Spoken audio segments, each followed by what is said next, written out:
Баршаңызға қайырлы күн достар, каналыма қош келдіңіздер. Бүгін біз сіздермен өте жұмсақ, өте дәмді әрі әдемі болып шығатын Түркия мемлекетінің ең танымал ачма булочкаларын дайындайтын боламыз. Ол үшін видеоны соңына дейін қараңыздар. Құрамына ұн, су, сұйық май, шоколадная паста, тұз, дрожжи, қант және де сары май қажет. Ыдысымызға ұн, тұз, қант және де дрожжымызды қосып, осы сухой ингредиенттерді жақсылап қолымызбен араластырып аламыз. Бөлме температурасында тұрған майымызды қосамыз. Сұйық май құямыз.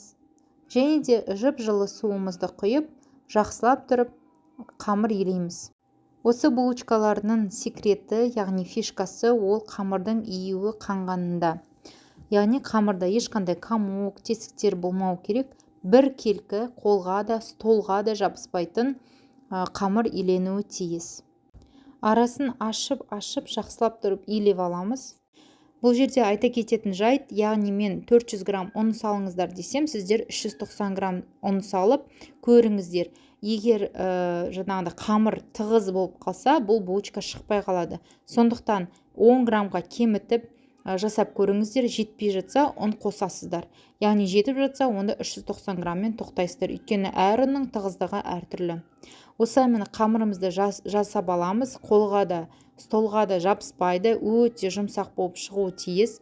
Осылай мискамызға салып, үстін мынандай пищевая пленкамен жауып, жарты сағатқа қойып қоямыз.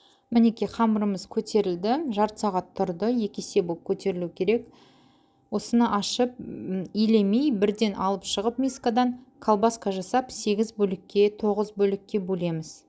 Бірдей қылып жасайым десеңіздер, граммовый весыға салып, барлығын бірдей қылдырып бөліп алсаңыздар болады. Немесе мен секілді осынан көзбен де бөлуге болады. Мінекей әр бөлінген бөлікті алақанымызбен басып, домалақ қылдырып істеп аламыз. Енді қамырымызды алып, оқтаудың көмегімен қатты жұқа емес, қатты қалың емес етіп жайып аламыз. Домалақ қып жаямыз. Үстіне шоколадный паста қосамыз. Мен нутелла қостым, негізі любой шоколадный паста қосуға болады. Плиточный шоколадты қосуға болмайды ерітіп, себебі ол қатып қалады. Міндетті түрде паста болу керек. Осайынан ортасына жағып алып, екі шетінен соза отырып, осылай орап аламыз. Шеті қалып қойған шеттің барлығын осылай видеода көрсетіліп тұрғандай жабыстырып аламыз. Сосын екі қолымызды екі жаққа бұрап, осайынан бұрап аламыз. Содан кейін бір шетін қолымызбен жайып кішкене, екінші шетін кіргізіп жабыстырамыз. Бізде осындай бублик секілді, осындай домалақ булочка шығу керек.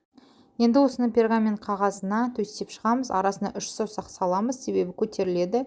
Жұмыртқаны міндетті түрде сарысын ғана жағамыз үстіне. Қызып тұрған 180 градуста 20 минут пісіріп аламыз. Осылай міне булочкамыз піседі, өте жұмсақ, өте дәмді, әрі әдемі болып шығады. Міндетті түрде жасап көріңіздер. Балаларыңыз күнде сұрайтын болады осы булочканы. Егер рецепт ұнаған болса, міндетті түрде комментарий жаза кетіңіздер.